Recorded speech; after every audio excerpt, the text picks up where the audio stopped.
आगा हशर कश्मीरी की ये गजल ज़ौक वाले की तरफ से ज़ौक वालों के लिए। गैर की बातों का आखिर एतबार आ ही गया। गैर की बातों का आखिर एतबार आ ही गया। मेरी जानिब से तेरे दिल में गुबार आ ही गया।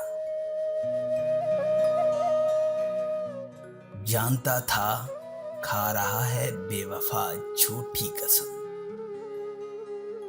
अरे जानता था खा रहा है बेवफा झूठी कसम।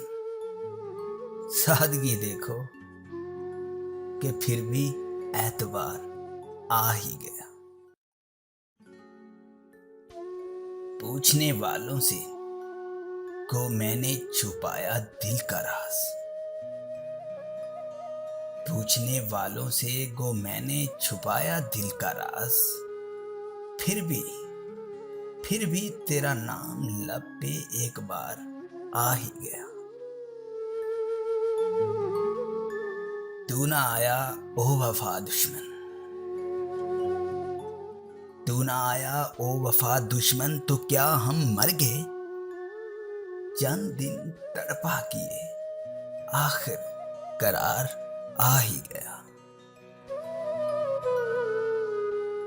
जी में था ए हश्र उससे अब न बोलेंगे कभी। जी में था ए हश्र उससे अब न बोलेंगे कभी। सामने जब बेवफा आया तो प्यार आ ही गया। गैर की बातों का आखिर एतबार आ ही गया। मेरी जानिब से तेरे दिल में गुबार आ ही गया।